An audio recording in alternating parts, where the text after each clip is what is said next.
Hello. हाँ कौन बोले? हेलो। हाँ कोણ બોલ્યા? કોણ બોલો? ભૂરાભાઈ નું કામ હતું.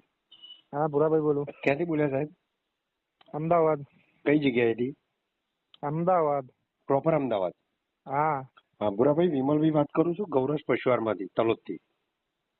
ગૌરશ પશુ આહાર. હા તમે પેલા મંથનભાઈ ના ત્યાંથી એક ડોલ લાવ્યા હતા.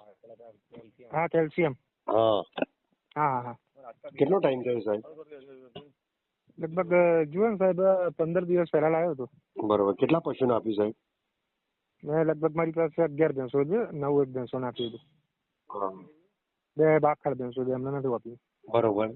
શું ફીલ લાગ્યો? ફેરફાર સારો હતો સાહેબ. શું ફેર હતો? દૂધમાં ફેરફાર સારો આવ્યો. કેટલો આવ્યો? આમ 500 ગ્રામનો ફરક ફેરફાર રહ્યો હતો. 10 લીટરની હું 10 લીટરની ડોલ લાવ્યો હતો કેલ્શિયમની. 10 લીટરની ડોલમાં લગભગ જુઓ ને 5 એક દિવસ ચાલ્યો હતો. એક ટાઈમ આપતો હતો સાંજે. હા કેટલા ટાઈમ માપ હતો ને માપ એ માપના હિસાબે ચાલતો હતો. કેટલા ટાઈમ આપતા હતા? 5 દિવસ જેવું ચાલ્યું હતું. બરોબર. 9 ભેંસોમાં. બરોબર. શું ફીલ લાગ્યું હતું તમને? દૂધમાં ફેર લાગ્યો સાહેબ. દૂધમાં સારો ફેર લાગ્યો. બરોબર બરોબર. પછી ફેટમાં કઈ?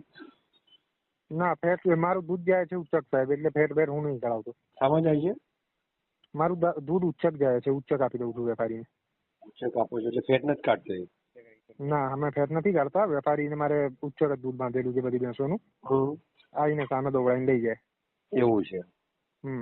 બરોબર. વારાવાળો છે. હા એટલે સમજી ગયો તો વારાવાળો છે એટલે. ઓકે. તમને પછી બીજું એના શરીરમાં કોઈ ચેન્જીસ આવે લાગે એવું?